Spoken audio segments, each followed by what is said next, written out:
Hello everyone, so welcome to my channel miss botanophilic. तो आज की वीडियो में हम लोग पढ़ने वाले हैं टू किंगडम क्लासिफिकेशन के बारे में। एक बहुत इंपॉर्टेंट टर्म आता है biodiversity, which is the living organism which are constituting this particular world.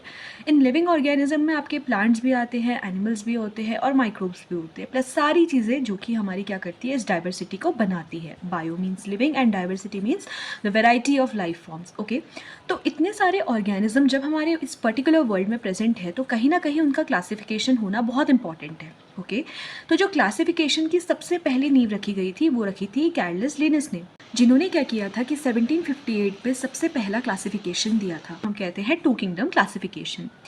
आपने इसके अलावा और भी टाइप ऑफ क्लासिफिकेशन पढ़े होंगे, जिसमें हम हर टाइप की क्लासिफिकेशन को आगे आने वाली शॉर्ट वीडियो में डिटेल में डिस्कस करेंगे।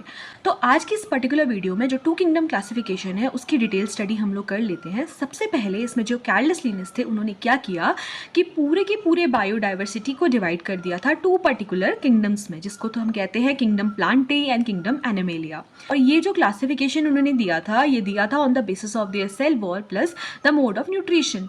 अब यहाँ पे उन्होंने क्या किया था कि किंगडम प्लांटे के अंदर उन्होंने क्या क्या चीज़ें रखी थी। उन्होंने सबसे पहले तो बेसिकली उन्होंने प्लांट्स पे फोकस किया था, जिसमें आपके फर्न्स आते हैं, मॉसेस आते हैं। इसके अलावा उन्होंने fungi, lichens, bacteria plus moulds को भी इस पर्टिकुलर कैटेगरी के अंदर रखा था। अब हम बात करते हैं किंगडम एनिमेलिया के बारे में। ये जो किंगडम एनिमेलिया है उसके अंडर उन्होंने क्या रखा था, बेसिकली एनिमल्स को रखा था जो कि अपना खाना खुद सिंथेसाइज नहीं कर सकते, they are dependent upon the other organism, जिसमें आपके बेसिकली इंसेक्ट्स आ जाते हैं, ह्यूमंस आ जाते हैं। इसके अलावा उन्होंने यहाँ पे एव्स, बर्ड्स, मैमल्स, स्पाइसेस, जिनको हम बेसिकली फिशेस कहते हैं, ये सारी कैटेगरी को उन्होंने क्या कर दिया था, किंगडम एनिमेलिया के अंदर रख दिया था। ओके, ये था the basic knowledge about the classification. अब इस पर्टिकुलर क्लासिफिकेशन के कुछ ड्रॉबैक्स थे, जिसकी वजह से जो मोड ऑफ क्लासिफिकेशन था वो धीरे धीरे मॉडिफाई हुआ, 2 किंगडम से 3 kingdom, 4 kingdom, 5 and after this we have the 3 domain system. Okay, सबके बारे में धीरे धीरे पढ़ेंगे। तो ड्रॉबैक्स देख लेते हैं। देखो, सबसे पहला ड्रॉबैक्स था प्रोटोजोवंस में हमारी यूग्लिना आता है। यूग्लिना को उन्होंने एनिमल्स के अंदर रख दिया था, जबकि इसको एक सेपरेट पोजीशन देनी चाहिए थी।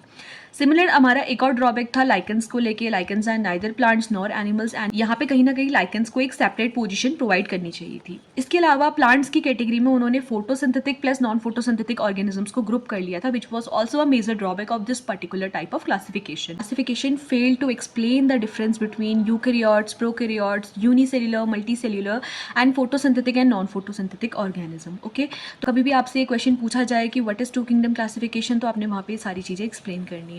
सो आई होप कि टू किंगडम क्लासिफिकेशन आप लोग को क्लियर हुआ होगा। That's all for today's video. Thank you.